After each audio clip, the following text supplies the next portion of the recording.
Welcome to Beyond Rent, the property management podcast brought to you by Rent Manager.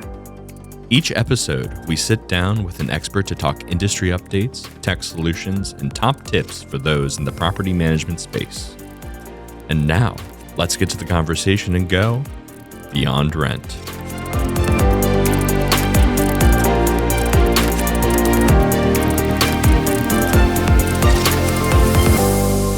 Hey everyone, and welcome to Beyond Rent. Not sure about you, but I don't think about water consumption in my everyday life. But I probably should, because there's a real cost to it and it can dramatically impact the bottom line, especially in our industry. So we have Ellie with Metron joining us today to talk about the impact of water usage and how smart technology can walk alongside of us and help us manage this important part of property management. Ellie, welcome to Beyond Rent. Excited to be here. Thanks for the invitation, Joe. Yeah, this is going to be great. Like I said, in my everyday personal life, I turn water on and off. I don't really think twice about it. If it works, it's great. If it doesn't work, then there's other problems. But I don't think about the cost and the amount of gallons and things like that I'm using. Instead, it's just automatically there. So I'm excited about our conversation because I think you're going to help us understand more about why water consumption is so important. But before we get there, let's make sure our audience knows who you are. So go ahead and introduce yourself and let us know what you're all about. Great. So I am Ellie Graeden. I am the Chief Data and Product Officer at Metron. We're a smart meter water manufacturing company that has been collecting really valuable data for about 30 years on who is using how much water, when, where, and using some new machine learning methods and statistical analysis, we can tell you for what you're using that water. So it gives us a really good, rich data set to be working with and to be figuring out how water impacts the business of water and the business of real estate, as it turns out.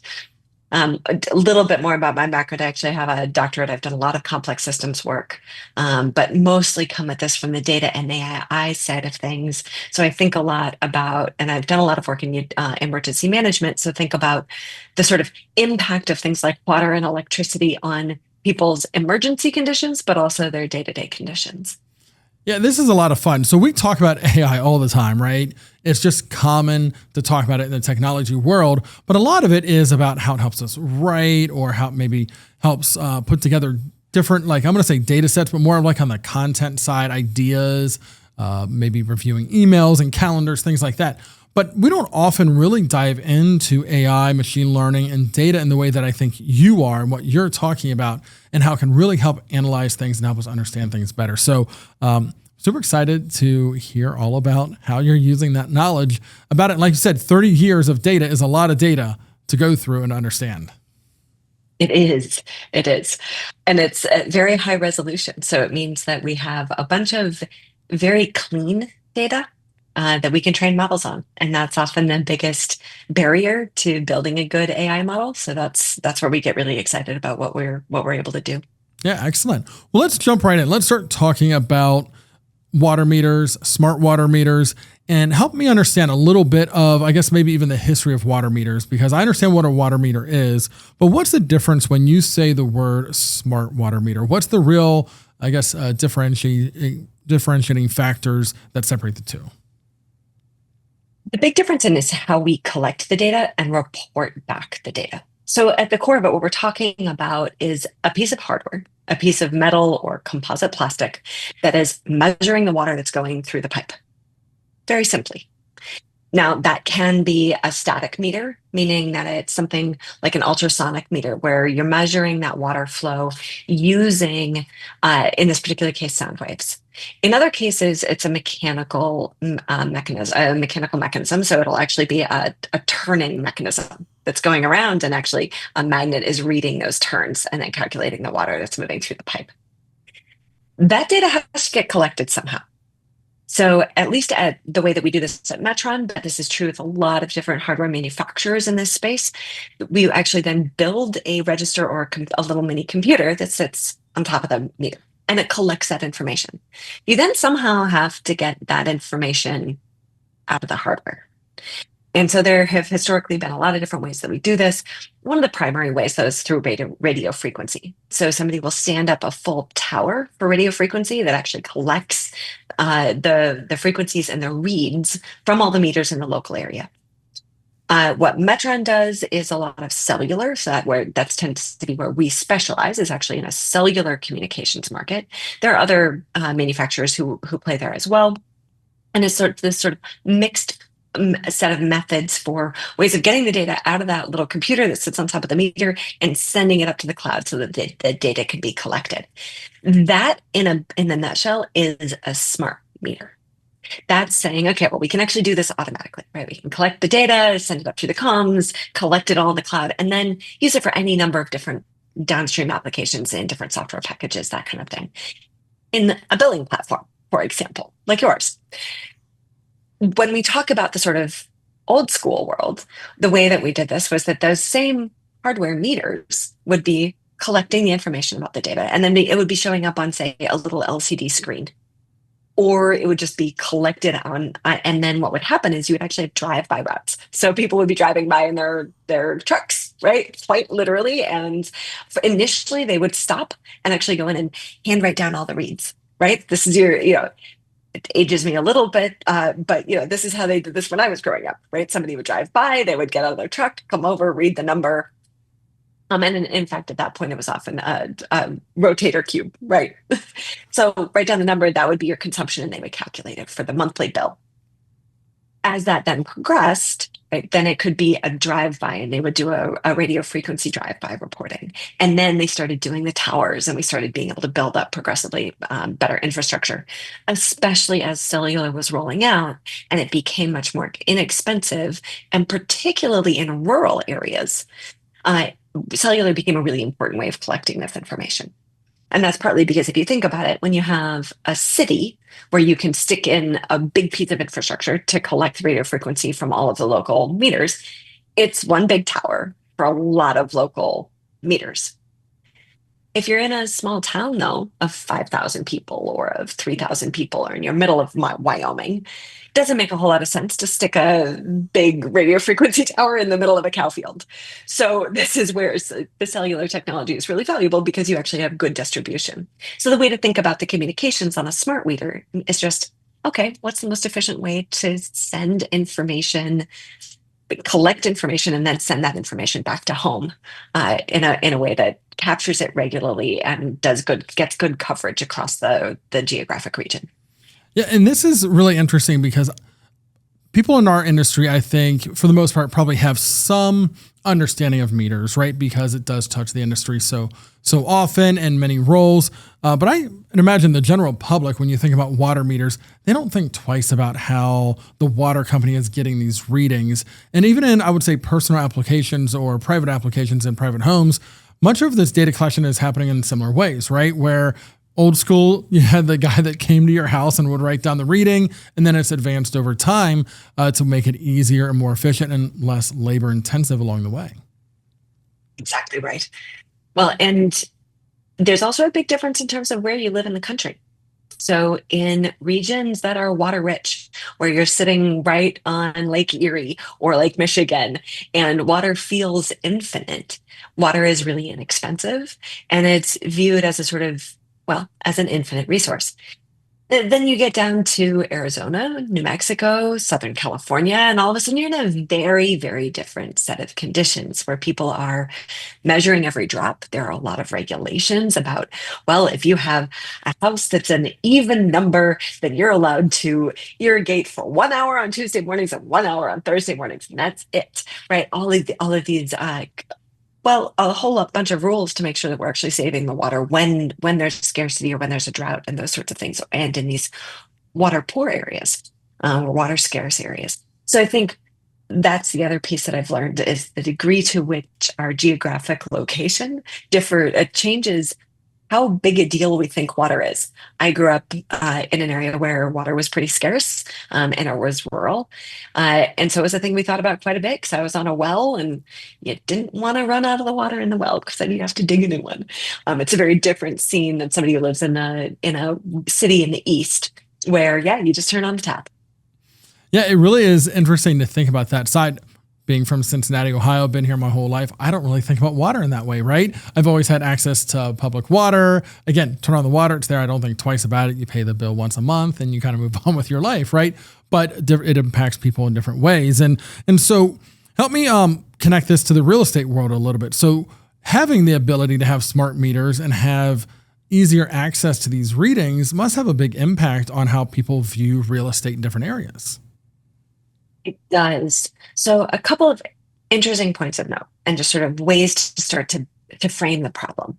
So first off is if you're talking about a large, say, apartment building, very often water is pretty low on the list of costs. Very often it won't even make the top 10. Very often, if there's an elevator in the building, the elevator repair person gets paid more than you spend on water. On the flip side, though, for manufactured housing, it tends to be one of the top 2 drivers of cost.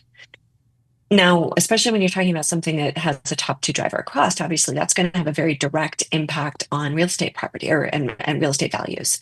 It's also ends up being really useful information for M&A activity, or mergers and acquisition activity, as people are evaluating properties to purchase. Water becomes something you're paying attention to. Now, it's not just the usage, though. The other thing that we're doing in the water industry writ large is that we do tell you how much water is going through the pipe and therefore how much you're going to bill. But we can also tell you when there are problems. So when there's a big leak, there's a big change in usage. All of a sudden, you have a massive spike.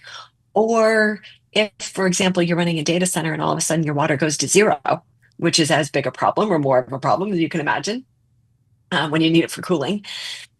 Those sorts of changes we can also report on. So we're using a lot of that consumption data and other indicators of leak, for example, to give notifications to the property owners, in addition to the utility managers, for example. Now, the reason that gets really important in the real estate market is, one, because that's a major driver of costs. We were working with one group of garden style homes. We were able to save them $40,000 a month just in a single audit, because it turns out they had a bunch of, they were hemorrhaging water out of a bunch of leaks that they didn't know about all around the property. And all we did was add in a series of sub-meters, meaning that we took the one big meter that's coming in from the utility and broke it down to each individual building. Once you break it down into each individual building, now you can narrow the problem enough to be able to say, oh, there's a problem in that building and in that building, but these 3 buildings are fine, right? But all of a sudden now you can go solve those issues because you know where they are. So I think that's the other way that we think about this from the property perspective and the real estate perspective, is that it's a rapid indicator of near-term problems that they can have a big impact on their bottom line if they fix, and also reduce the likelihood of property damage, which is the other big deal for leaks, as we all know, as people who live in homes. Water is one of the fastest and biggest problems that we have. You don't want your bathtub falling out of the upstairs bath onto your head in the kitchen. No, it's true. I mean, and to maybe dig in on that whole idea of tracking down leaks and consumption, I think that's so interesting, because when you rewind again back to the history of meters, that data you really couldn't tell. Yes, you knew the whole month maybe was higher than the prior month, but then you might start asking yourselves like, well, maybe we did just use more or less. With smart meters, you can really dig into that data and know date and time. When did it increase? How long has it been going on, and pinpoint the issue much faster, much quicker. Like you said, the damage water can create is massive, and it's not, even a slow trickle over time can create a lot of damage, but a full-on leak can create tens of thousands of dollars worth of damage in minutes or hours. It doesn't take long. No, that's exactly right. And there's this sort of image in our heads of a water main break when you suddenly get a big sinkhole in the middle of the road. No, you don't usually get one quite that big in your house, but it causes that kind of damage real quick. It's one of the biggest drivers of insurance claims in that context. So it's certainly a big deal. What I want to also pull forward is something you just mentioned, which is the resolution of the water. Right. So when we're thinking about consumption data, there are still some locations, and especially when you're doing a drive-by system where you're having to actually write down the numbers, you're only doing it on a per month basis. And in some places, you don't even get a bill until after 3 months. Well, what that means is you can have a leak going for a really long time and never know it. And that's where the smart water industry has come a really long way. And I think there's a lot of power in these data to be able to do a lot better. So the industry standard is very rapidly becoming 1 hour increments. So we actually collect data at 1 hour and then send it up. Some companies are doing 15-minute. We specialize in 1-minute analytics. And what we find is, as in any data collection and analytics problem set, the higher the resolution the information, the better the resolution of the results you get. So when we're looking at 1-minute analytics, one is that even if when we're looking at 1 hour, we can tell you what is your irrigation versus what is your indoor use, what is your washing machine. And that ends up being really useful because often you have a lot more control over the amount that you irrigate your lawn than you do over how many loads of laundry you have in your house, especially if you have kids or animals. So you don't just suddenly decide to stop doing laundry, but you can usually irrigate for a few fewer hours or at a better time of day, those sorts of changes. So those are, that's sort of one set of things that we can then do with that high resolution data, and you can watch it over time. So that as we're doing this, we're actually now running some machine learning driven alerts. And this is where you'll hear me become a real data nerd very quickly. The statistics are very fun.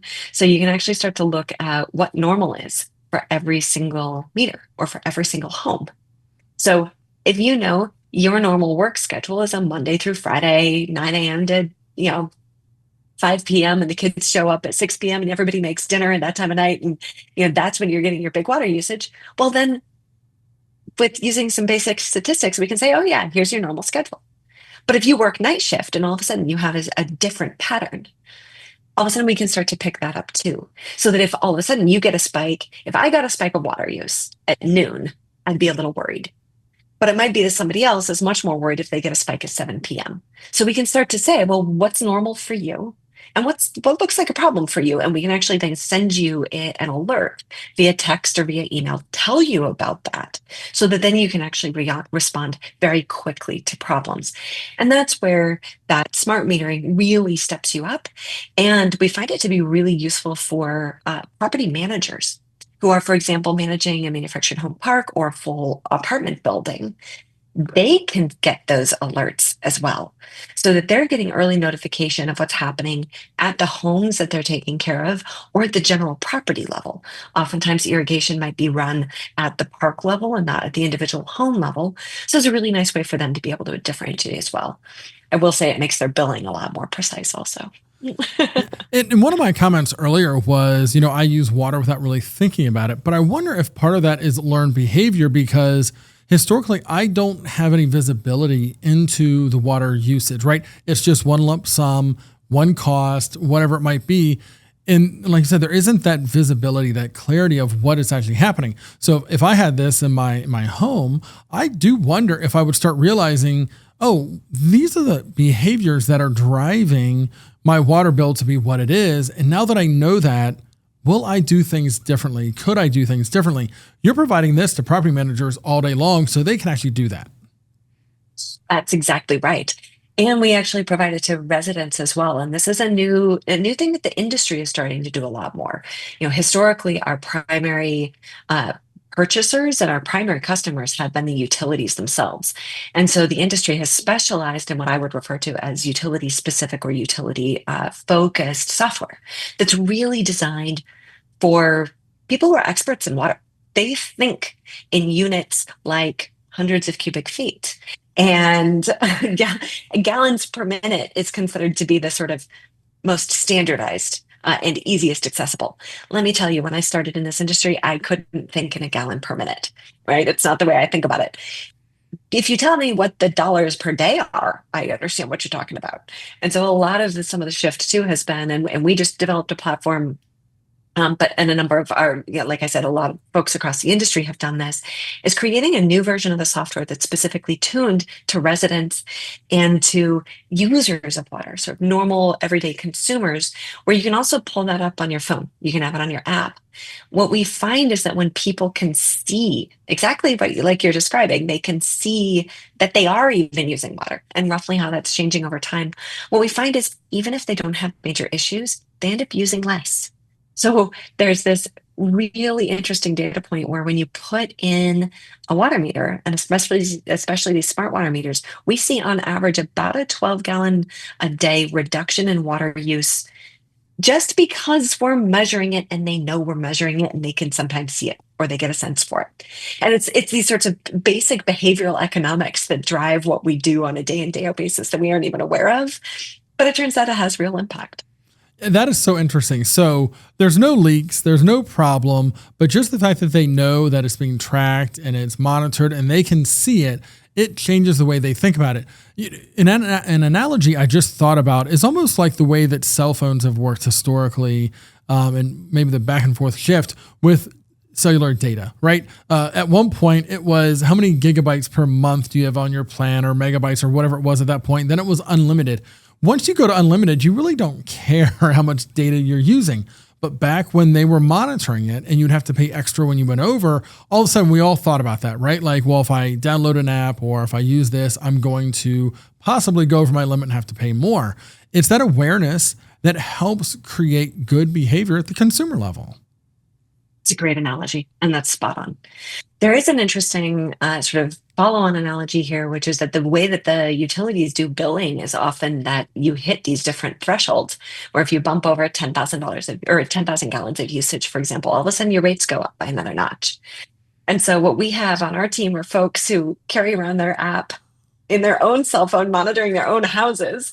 And they'll make a phone call and say, hey kids, turn off you got to get the hose off. We're about to go over the threshold and our rate's about to go up. Right. And so it absolutely does drive behavior in that way. And when we close the loop, when we help take that information and put it in a very simple visual platform that somebody can pull up on their phone, we find it absolutely drives behavior and really helps them better understand how it's impacting their bottom line. Yeah, and I really love the idea of empowering the consumer to understand what's really happening. When we think about it, we're sitting here in the United States of America, and I think a lot of people take for granted things like the availability of water, even in areas where it's scarce or you're living off a well, things like that. You still think that you have access to it, you can go get it. We have a lot of resources here. Globally, there's a lot of people that struggle with access to water, right? And so sometimes we take that for granted, but giving us all that data, I think, really starts to highlight the level of effort sometimes it takes to get water to you, and how privileged we really are just to be able to, again, turn on that water and make it so easy. And maybe we should change behaviors to use less, not only save ourselves money, but also have less strain on the overall resource. Certainly. And as temperatures are going up and as droughts are increasing and as we end up with wildfires, right? All of these different elements end up impacting us a lot. I did a lot of work in emergency management early on, and did a bunch of hurricane response, for example. And one of the big issues was post-event, figuring out how many pallets of water need to go on a C-17 and get sent to a distribution center. And, when we just saw the big fires in LA this last fall, was it? I'm losing track of time already. What we saw was that so many pipes had burst from the fire, the flames themselves, that there was a lot of trouble in getting water, clean water for drinking, let alone water for firefighting. So we start to think about these infrastructure systems and the different types of impact. There's the source issue, which is that only 1% of all the water on the planet is drinkable. So it's much, much less than we anticipate. We sort of think about being a water planet, but not a lot of it is consumable. And when we take that and then we start to figure out who needs it, when and where, that map doesn't always line up. So you end up with a lot of people in Las Vegas who need a lot of water, and they don't have a lot of water in the desert. So there's also a sort of where and when problem. Yeah. No, that is so interesting. I was just in Las Vegas for a show recently, and it's very hot there. So I think consuming water and needing water for other things is really important. But again, depending on where you live, you may not think about that on a day-to-day basis, but we all can contribute to that. One of the things that you had mentioned earlier was this idea of property value being tied to different costs at the property, right? And you talked about manufactured housing, right? As far as water is a higher cost as a percent compared to maybe other types of properties and multifamily and things like that. So I want to dig into that a little bit more, because I would imagine that being able to understand whether or not there's a leak on the property can also help with the cost and value of the property itself. In essence of, you can almost prove that the infrastructure is in good shape. 100%. I think about this a lot. It's a little bit like a roof in my mind. If you can, right, in the sense that if you're in the market for a house and you drive up and it's got a fresh coat of paint and a fresh roof, you tend to assume that they've done the basic maintenance. You don't worry as much about your foundation because you're pretty sure that if they've taken good care of the roof, they're probably taking good care of the foundation. I think something very similar applies to the manufactured housing community. If you know that they've significantly reduced leaks, for example, over the course of the last 5 years or since the last purchase, uh, or if you're seeing alerts on their system all over the place, it's an indicator that that infrastructure needs new investment. And considering that often those types of investment and capex spend is a massive impact within the first year or two after a purchase, it can be a really good sort of leading indicator of potential issues down the road, and a hard to fake measure of whether those investments have been done in a proactive way. Yeah, I mean, no one wants to be surprised with a very large expense. Like I said, CapEx is a real thing. They're planning for that, right? Because they're walking onto the property. They want to increase the value of it, especially if they're looking to maybe not hold the property for a long amount of time, but they're not anticipating the things they can't see, right? And when it comes to water infrastructure, you can't see it, right? And this is where smart water meters make a huge difference because you can actually start to see it. That's right. That's exactly right. So when you start to think about data, you have a lot of data there, and you want to provide value to the property manager, to the resident. I'd love to know where you start. There's so much to look at, so many different pieces. How do you analyze it in a way that you know you're going to provide value with all the effort and work you're putting in? Yeah, so I always start with the person. It's always thinking about who is the person on the other end of the data who actually are making a decision. They're using that data and that information for something. So if it's a resident, what they're really interested in is how much is that going to cost them on the next month's bill. And they're going to want to see that right up front. And they're going to want to know if there's anything they can concretely do about it. So when I'm designing user interfaces and thinking about the data that we're going to show, I'm going to make sure that I'm using a unit that makes sense to them. It might be gallons per minute. If it's gallons per minute, I'm definitely going to show them a line chart, right? Are we up? Are we down? Right? The sort of little indicators of how am I doing today? Also, when we're talking about leaks or alerts or when there's a problem, I want to make sure that they see that right up in front, right? So they're going to get that top of the page, hey, you have an issue. And preferably they're also going to get a text to their phone. So that's one side of this. Also, that's one of those things I want to just looping back on our last point about property values. That is another place that we see a lot of value add. When the residents understand and can validate their own bills, it makes them a lot happier as tenants. They're less likely to move. Tenancy and occupancy is a major driver of property values, particularly in the manufactured housing space. But I just want to close that loop as well, that this sort of way of communicating this type of information is also a proactive indicator of communication structure and value add for the tenants. But when we start then thinking about other types of uses for these data, so you start with the resident, that's the sort of what's going on at my house. Then you can move up to the property manager. And this can be property manager across a manufactured housing community. It could also be property manager of 6 different apartment buildings across the city. In either case, they're very often responsible for all of their infrastructure and utility costs, and it's their job to keep those costs down. That's their KPI to their bosses. So they want to be able to see what's happening in real time, see when there are any issues, pinpoint those issues down to the specific location, and preferably what the problem is. So we have a bunch of folks, and this is where a lot of our expertise comes in. We can actually look at a consumption map and say, oh, that's a stuck toilet flapper. You have a leak, and that leak has a very specific signature. And we can actually tell you exactly what to go fix. And you will save this many gallons a day by fixing that toilet flapper.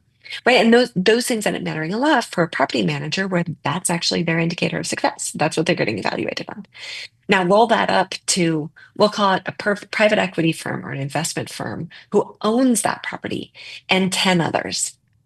They want to know 2 different sets of things. One is they want to be able to compare their buildings next to each other. Hey, who's being managed well, who's not? Where are my investment risks? What I want to look at offloading before I have to do another round of CapEx. And then there's on the M&A side, where they're going in and they're saying, well, is this a good property to invest in? So one of the things that we can do using our data is that we can start to aggregate and create benchmarks for what's normal. And again, what's normal in Cincinnati is probably different from what is normal in Phoenix from a water usage. And certainly even a sort of, is most of that water being used outdoors versus indoors? But we can actually provide you with those benchmarks. And when somebody's doing an M&A analysis, they want to know, is this a big spender? Is this a low spender? Very often what they're looking for are fire sales, right? They're looking for actually parks or properties that need work. Well, it's not a bad indicator. If you know that they're sitting at 40, they're 40% efficient and the average is 60% efficient. Well, maybe that's a good one to invest in. If average is 60% and actually this one's coming in at 10%, oh boy, that might be a big deal CapEx investment in the first couple of years, and so not a great target. So it becomes a really nice indicator for those folks as well. In any of these cases, we and other providers in the market provide the usually a residence or user consumer application. We provide the like I said, the utility or water expert software, and then we can pipe it in to your ArcGIS, your Power BI, your Tableau, any of your standard BI tools, and then people are able to use those for their own analysis as well. Yeah, thanks for breaking all that down. And I really loved where you started with the whole who was looking at it? Because if you've worked in any type of company, any business structure for any amount of time, you know that we have a lot of reports. We love creating spreadsheets. And I have to think 90% of the time, nobody even looks at these because it's not the right data for the right person at the right time, right? It's just not telling them what they need to do their job better. It's just general KPIs or general information, and it's just not what they want. And it probably took hours or sometimes even days to collect the data, where you're looking at it different. You're saying people don't need a million different data points. They only want the 5 that matter most to them in the moment. So I think that was so great. And I have to go back to your comment about the toilet flapper, because that's such a great example of an issue, because in many situations, the resident may never report that as a maintenance issue, right? Yeah, the toilet's leaking, but you jiggle the handle, all that whole story. And they just kind of put up with it because they don't want to submit a maintenance request and take a day off work to wait for the maintenance tech to show up and help them. So that will continue on indefinitely until the unit is turned, or maybe not even fixed then if it's not caught, right? Where your software can catch it, and it's a $5 part maybe, and save hundreds of dollars long term. That's exactly right. And that's that benefit of both the analysis and then getting the quick report. And again, being able to zero in on what the problem is. Because it's one thing if somebody walks up to you and says, did you know you're losing 5 gallons a day? You'd look at them and say, okay, at least I would. Where do I even start? Right? I don't know if that's out into my lawn off of a broken irrigation head, or if that's a toilet that's been running, or if my kid just took a very long shower today. No, it's very true. And the fact that your data can see that and relay it and talk to people in the language that they want to be spoken to is so powerful. And again, obviously we talked about the resident side, the PM side, but I love that you talked about even the investor side of things. This really does matter. I actually recall talking to someone specifically, and you talked about looking for properties that are kind of fire sale situations. They look for properties where there is poor water management, where they're not doing billing. Maybe they're taking on the cost, all of these different things. They know they can walk in and provide a better resident tenant experience by providing transparency, and they can actually increase the value of the property as well. Like instantly overnight, they know they can apply instant value and a better living experience to people that are there. And so that gets exciting. I mean, it seems like it's just water, but just water is really important. Indeed. Well, and to your point, people know, especially in the US, we all have candles around for when the electricity goes off. Right? We sort of expect this. Oh, we're going to get a storm. We're going to need to put on some candles. We all know where they are. Everybody makes sure that we've got the flashlights, have the candles, whatever. We don't really do that with water. Water is one of those things where, you can go without power for a couple of days and it's obnoxious. You can't go without water for a couple of days. And that's where There are a very different set of expectations associated with it. So we take it for granted on one level, and on another level, it's the quickest indicator of big deal problems. And I just saw a report this morning that the very last pipes in Flint were getting replaced, I want to say this week. Those are the kinds of projects that's been a 10-year investment issue. When there are issues, they're big deal issues and they're big deal investments because you have to dig up everything. It's all underground infrastructure. Fun point of note, in cities like Boston, these sort of the original cities that were built up in the US, sometimes the pipes are still wooden, sometimes they're brick.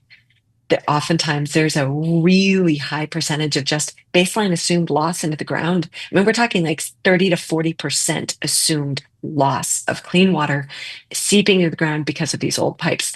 So it just sort of gives you an idea of the extent of that infrastructure that sits underneath our cities and in our rural areas, way out to the middle of nowhere. And then we have the well systems, obviously, once you get too far out there. Yeah. But it's just this idea that it really is a big driver of our basic understanding of our own health and welfare. Yeah, that is so interesting. And, you spoke earlier about working in emergency management and preparedness and things like that, and how water is so critical. And I just love that point about, electricity goes out. We've got our flashlights and our candles. If water was unavailable for, I'm going to say, even hours, let alone a day, people start to think about it much differently, right? There just is no backup to the system. So it really is important. I often speak about how lucky we are to work in the housing industry and help provide housing to our nation, and how foundational it is. Well, water takes it even a step further, right? It's that element that we all really, really do rely on every single day to sustain life and our quality of life as well. Yeah, that's exactly right. And it's a core piece of real estate, period. We assume it all comes together.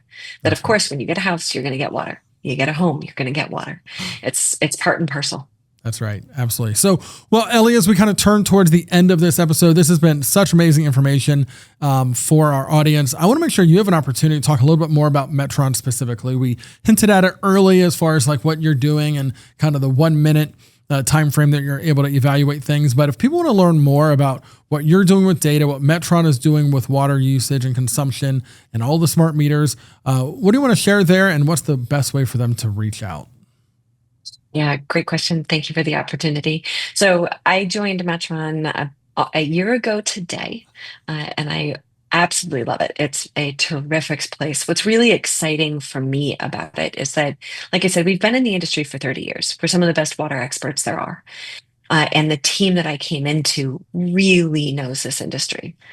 We have a vertically integrated tech stack. What that means and why that matters is that we build the hardware. We also build the registers. We manage the comms. So we manage our own cellular comms. We integrate all of our own data, and then we build all of our own software. What that means is that when you get, and when I start working with the data that we're collecting out of our system, we really know the data. We understand it. We know what it means.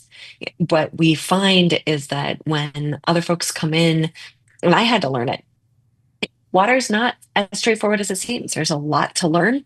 And yes, it's relatively straightforward data in the sense that it's primarily consumption data. But when we get to classification, one of the most important things that we have in this new data and AI world is high quality, clean data that we know what it is, we know how to make sense of it, and we know how to turn it into something useful. So we can come in and really help any of our customers across that whole range. Again, we can sell you a meter, but we're also then collecting that data at the 1 minute increments. That's driving our new analytics, which is AI then driven and machine learning driven, that's getting piped into our data products and into our software products. And that capacity really gives us a chance to meet all of these needs that we've been talking about over the course of the conversation, where we have this range of users, we have a range of people who really need to understand how they're using water. And we can make that meaningful to somebody who's operating a hospital, somebody who's operating a bunch of real estate, and somebody who are people who are living in their own homes. So that's where I get really excited about what we're doing. Yeah, that's great. And like you said, it really applies to everyone, right? Everyone uses water. So there's really a benefit to everyone that's out there. Well, that's excellent. Well, Ellie, I really appreciate your time. What's the best way for people to reach out and contact Metron if they want to learn more? metron-us.com. We're online. You can search us up, Metron and sustainable water or smart water metering. You'll definitely find us. And I'm assuming you'll have some show notes, but anybody's welcome to reach out to me. I'm on the website. I'm Ellie Graeden, and my email is actually just elliegraeden@metron-us.com. So it all makes it very easy. Very easy. Absolutely. Yeah, we'll drop some links in the show notes. Well, again, really appreciate the opportunity to talk to you, to learn more. We've worked with Metron for a number of years now and have always appreciated you and your team and all that you're doing for the industry. Well, we really appreciate the chance to speak with you and working with you as well.